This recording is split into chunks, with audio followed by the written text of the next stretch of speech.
Queridos irmãos e irmãs, acabamos de ouvir a palavra de Deus. É assim que o Senhor nos alimenta, com a sua palavra e com a Eucaristia. E é importante estar nessa escuta, escutar a palavra. Na segunda leitura é muito interessante porque é Pedro, né? Quando nós olhamos Pedro antes da paixão, morte e ressurreição de Jesus, ele era outro Pedro,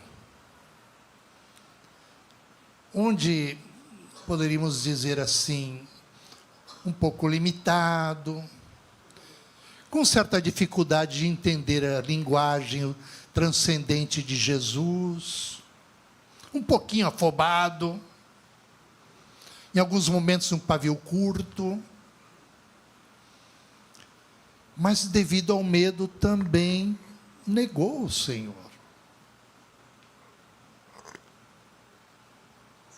Mas é muito curioso ver, isso nos ajuda também para ver a nossa caminhada, né? Porque o Senhor nos chama para ser profetas através do batismo. A partir do momento que Jesus, durante aqueles 40 dias, ele vai tendo um encontro, uma sucessão de encontros, e vai fortalecendo e abrindo os olhos,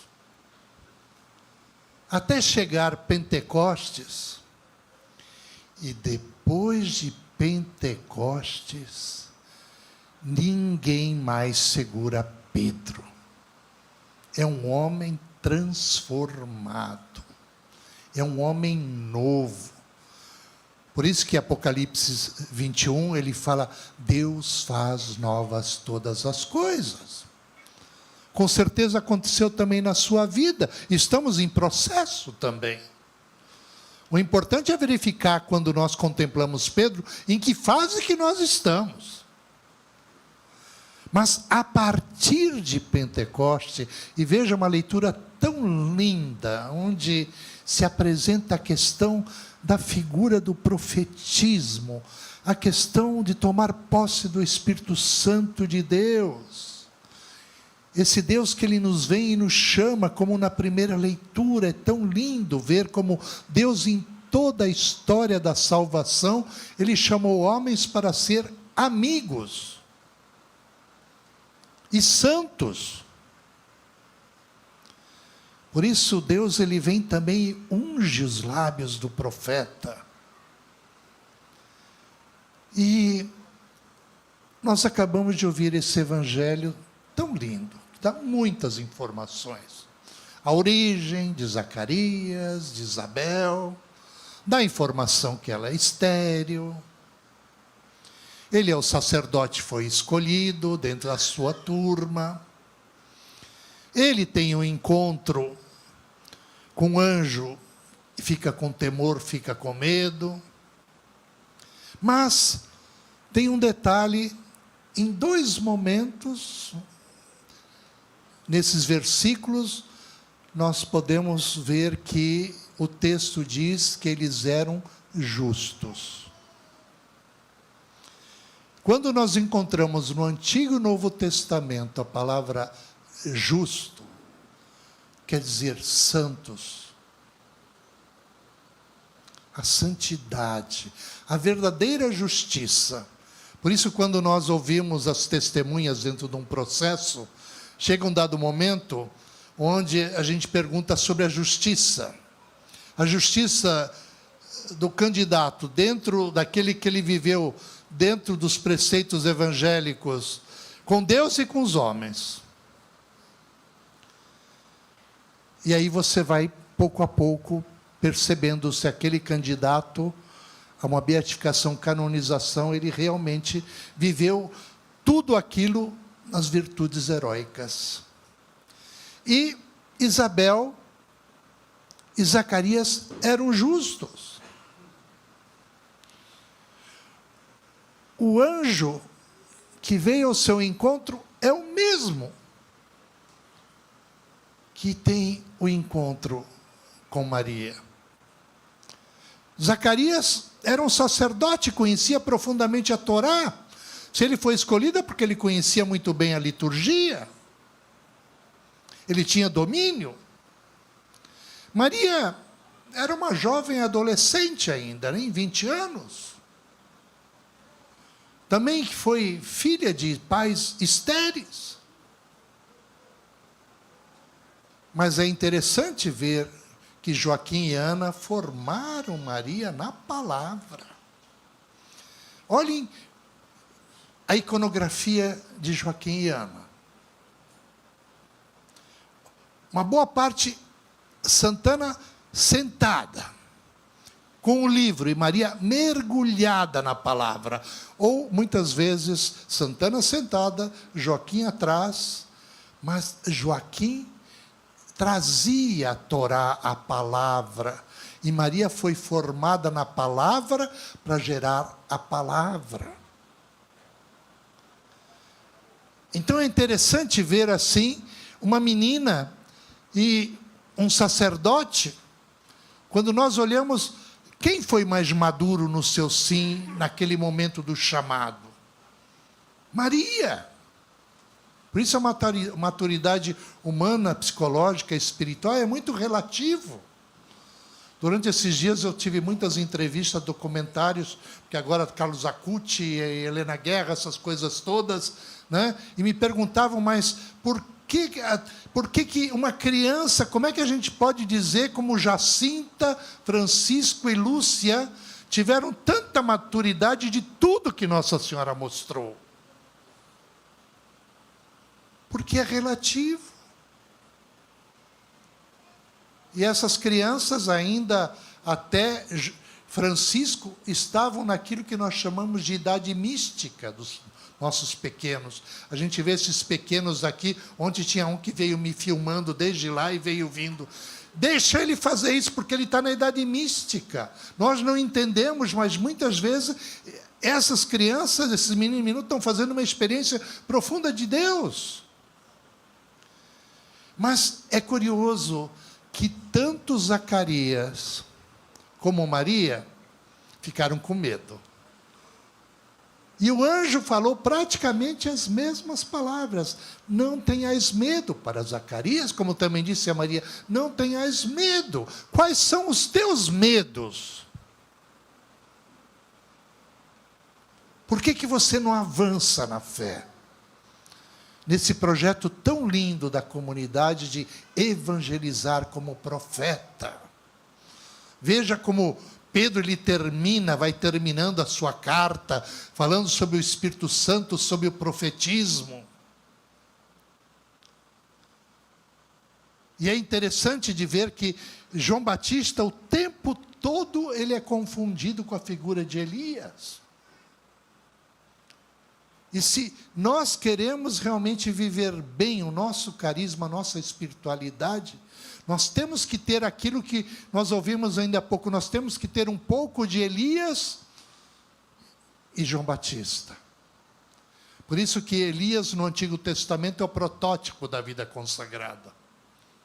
No capítulo 17 você vê um Isaías, um Elias poderoso, forte, ranzinza, cheio de mudanças de temperamentos o tempo todo. Uma hora ele quer uma coisa, outra hora ele quer outra, de repente passa fio de espada aos profetas de Baal, de repente foge porque Jezabel está procurando, ele perde o sentido da vida, se encosta numa árvore e pede, quero morrer. Dramático, Elias. Quem te viu? É aquela história, né? Aquela história, quero morrer.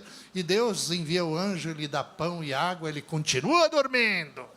E Deus manda de novo pão e água. E ele desperta, e Deus vai dizer, tens um longo caminho a percorrer. Querido irmão, você tem um longo caminho a percorrer. Fala para o teu irmão do teu lado, você tem um longo caminho a percorrer.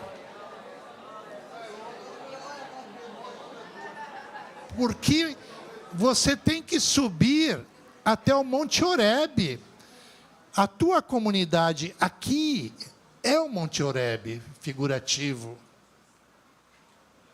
Mas você tem que ir lá no Monte Horebe e ficar na gruta. Isso é muito importante na história de São Bento. Porque São Gregório, quando escreve a biografia de São Bento, ele utiliza a palavra de Deus. Ora, São Bento, ele é um Elias. Ora, São Bento é um Samuel. Ora, São Bento é um Davi. Ora, em alguns momentos, São Bento é um Jó. E coloca lá no alto, na gruta. E Deus passa. E Deus tem o seu jeito de passar, não é verdade? Na tua vida já não teve alguns terremotos? Não passou um vento impetuoso? Não teve fogo? Mas Deus, Ele está na brisa suave. É o Espírito Santo de Deus, que pacifica. Por isso que Elias é o profeta mais comentado nas Sagradas Escrituras.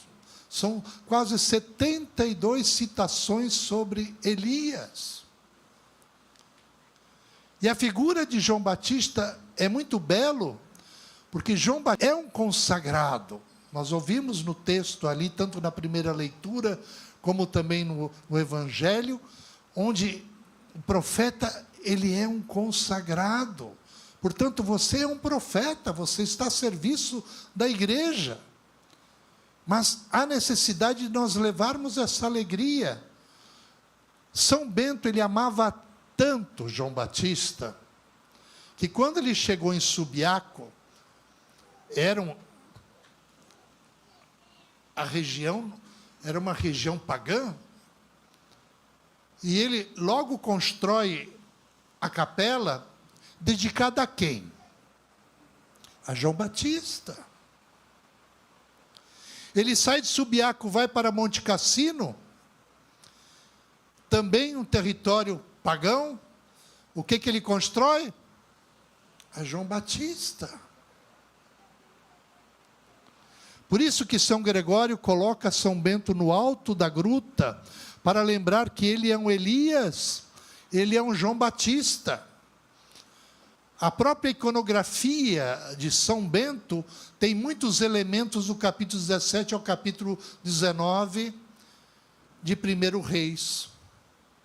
Porque Elias também, rabugento, ele tem que passar pelo vale da caridade, o Carite. E o texto diz que os corvos levavam a carne, o pão. O que o corvo que está aos pés de São Bento ele tem no bico? O pão. O que São Bento ele carrega? O cálice e a serpente. Então, toda a estrutura da espiritualidade de São Bento, ela está dentro do capítulo 17 ao capítulo 19 e outros capítulos do Antigo Testamento. E nós somos chamados a isso. Por isso que celebrar, estar aqui, e ele como patrono da comunidade, João Batista, você é chamado à santidade, a verdadeiramente querer agradar a Deus. É muito interessante, estamos celebrando a natividade. É só Maria e João Batista que nós celebramos natividade. Mas ele morre como um mártir. E morre por quê? Por causa do egoísmo, das paixões desordenadas. A sentença não foi dada dentro de uma festa de aniversário de Herodes. Herodíades não vai pedir a cabeça de João Batista? A filha de Salomé, ela não dança? Ela dança e desperta a volúpia. E o resultado é João Batista. Quando nós olhamos a figura de João Batista, nós temos que pensar que temos que tomar decisões e ao mesmo tempo, as escolhas. A vida é feita de escolhas. Você pode ser uma Salomé, você pode ser um Herodes,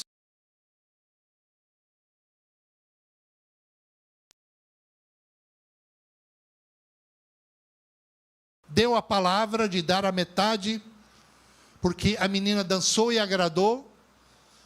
Mas você, meu irmão, minha irmã, você foi chamado para continuar a dançar, mas como Davi. Vocês lembram quando Davi, ele tinha medo da arca, ele manda a arca, depois fica sabendo que a arca está abençoando, ele vai buscar a arca, ele vai até a porta da cidade, e o texto diz que vai rapazes e moças, flautas e tamborim, e recebe a arca, e ele entra majestosamente dançando, redupiando, dando passos 7 para cá, 7 para lá, e foi até se desnudando. Ele estava tão feliz com a visita da arca. E quando terminou, ele deu uma bela festa, né? Com figos e bolos para todos que participaram. E voltou para casa. E quando chegou em casa, Mical, filha de Saul, estava atrás da janela. Cuidado quem fica atrás da janela. Você pode ter uma síndrome de Mical. E é o que São Bento não quer no mosteiro, não quer na comunidade. Porque ele vai dizer que a murmuração, aquele que é um fiscal, né? Aí controlando a vida do outro, isso não constrói comunidade, divide. E Mical dá uma bela de uma bronca em Davi. Que bela figura me faz o meu Senhor, dançando e se desnudando diante das donzelas. E ele bem tranquilo, ele diz, eu só queria agradar a Deus. Então, queridos irmãos, nessa festa de João Batista, é importante ver os detalhes, mas o profetismo e as escolhas. Dançar é bom. Esse período aqui no Nordeste é muito forte, né? As festas juninas, né? Eu, ano passado, estava em Campina Grande, pregando o retiro para o clero de Nazaré da Mata, e falei, bom, acho que, pelo menos, acho que eu vou conhecer como é que é a festa Campina Grande. Conheci? Não. Porque essa boca grande fez a proposta para o bispo e para quase 70 padres, que o retiro seria de silêncio absoluto.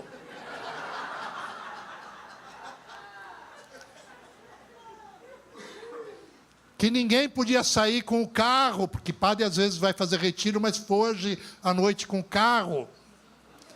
Não podia usar o celular. Daí o bispo disse, o senhor vai arrumar uma encrenca? Eu falei, não vou pegar uma caixinha e dizer. Eu só vou dizer, vamos fazer uma experiência da abstinência do celular?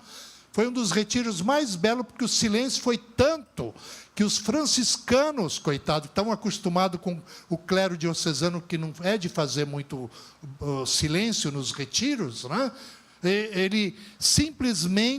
Eles ficaram chocados, porque toda a comunidade e o noviciado tiveram que fazer silêncio para não escandalizar os padres diocesanos. E o final do retiro, porque o nordestino ele tem essa beleza, né? Ele dança, ele é um poeta, né? Ele tem muito esses repentes, essas coisas lindas, né? E ali tinha muitos padres com essa cultura, com essa vontade, e eu incentivava muito, escreva a sua meditação e faz. Eu saí com uma pilha de poesias belíssimas. O quanto foi bom o silêncio e o não uso do celular. Até o padre Antônio Maria, que muitos conhecem, o cantor, né? Ele pertence a Nazaré da Mata, apesar de ficar lá em São Paulo, mas pertence. Ele fez 2 músicas do uso do celular. Logo, eu conheci a festa de Campina Grande? Não. Então ainda estão me devendo. Mas a beleza está, se eu realmente quero dançar e agradar a Deus, como Davi. E é aquilo que São Bento ele pede só para os seus filhos e suas filhas, se você busca verdadeiramente a Deus. Por isso que a figura de Maria é muito bela. Maria foi educada na palavra para gerar a palavra, mas ela teve a maturidade. Tanto Zacarias quanto Maria sentiram um certo temor ali no momento, mas logo quando o anjo disse, não tenhais medo, eles tomaram posse e se entregaram totalmente ao Senhor. Zacarias passou por um período de provação, mas justamente ele ficou mudo, porque depois a sua esposa gerou aquele que iria anunciar a voz no deserto. O resultado do mudismo é justamente a figura do profeta que prepara os caminhos do Senhor. E nós somos chamados para isso, preparar os caminhos do Senhor. Então vamos pedir ao Senhor que nos dê essa graça, a intercessão, e não ter medo, aonde você esteja, levem esse testemunho, e a beleza de um ser consagrado, seja comunidade de vida, de aliança, ninguém é mais nem menos, mas se complementa. Já no tempo de São Bento, se no capítulo 58 fala sobre o rito, o capítulo 59 vai falar sobre os oblatos. Como São Bento, ele vai agregar também. Então, o que é mais lindo, nunca deixem que divisões aconteçam, murmurações aconteçam. Eu logo no início dizia, cuidado com o orgulho e com a vaidade do movimento cluniacense. Depois eu me lembrei ainda do século XVIII, onde também teve os monges maurinos, beneditinos, que também foi um fracasso. Foram dois grupos que deixaram a divisão, o orgulho, a vaidade, deixaram a beleza da comunhão, da fraternidade, e realmente Deus simplesmente, Ele extirpou esses grupos. Então vamos pedir a Deus que nos dê essa fidelidade, a perseverança, e ser um João Batista, gritando, falando, dando o seu testemunho, que Deus é amor. Amém? Amém. Eu convido você a ficar de pé. Esse momento que o nosso abade pede que a gente peça a Deus essa graça do profetismo. Nós nos renovamos a cada trido, porque se a gente não perde a visão, a gente não perde o olho no alvo, a gente começa a entrar na vontade de Deus. Então fecha teus olhos. Sob a intercessão do nosso padroeiro, João, o batizador, sob a inspiração de São Bento, que a gente peça a Deus a graça dessa coragem. Mesmo que muitas vezes a gente precise dormir nas nossas tempestades e os anjos de Deus virem nos alimentar, a gente chegue na gruta, mas depois também saia dela. A aridez do deserto, a frieza e o calor do deserto precisa de voz de Deus ecoando. O mundo em que vivemos hoje é o nosso deserto. Fomos levantados para anunciar Jesus Cristo vivo e ressuscitado. Dai-nos coragem, Senhor. Dai-nos coragem. Cantemos. Recebi o teu Espírito dentro do seio de minha mãe. Me fizeste um profeta. Orando eu fui, jejuando eu fui a te buscar.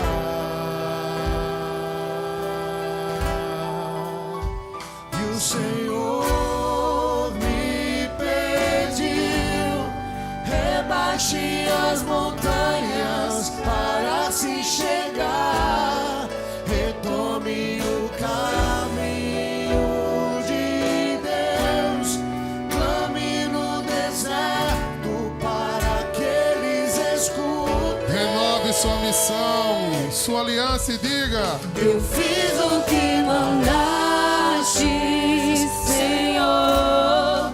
Eu tive face a face, meu Deus, é o esplendor de glória, teu Espírito sobre nós. Eu fiz o que mandaste, Senhor. Eu tive face a face, meu Deus, é o esplendor de glória, teu Espírito sobre nós. Estende tua mão em direção ao altar e diz isso. Que ele cresça, eu desapareça, sua presença é alegria em mim. Desejo de alma. Que ele cresça, eu desapareça, sua presença Graça de é Deus. alegria em mim. Que ele cresça.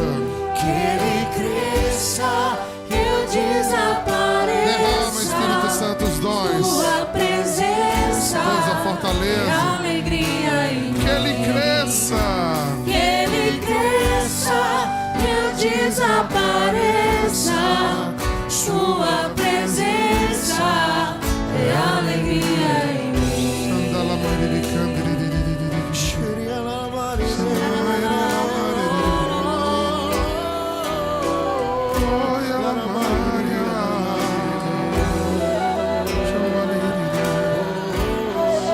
Venha auxílio a nossa fraqueza, Espírito Santo, pois não sabemos orar como convém. Apresenta-nos a Cristo. Inflama os nossos corações.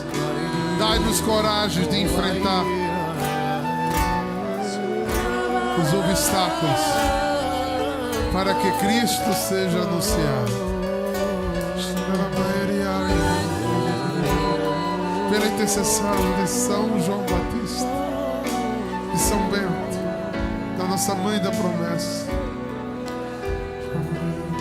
Eu fiz o que mandaste, Senhor. Fiz o que mandaste, Senhor. Eu tive face a face, meu Deus, é o esplendor de glória, teu Espírito sobre nós. Eu fiz o que mandaste, Senhor. Eu tive face a face, meu Deus, é o esplendor de glória, teu Espírito sobre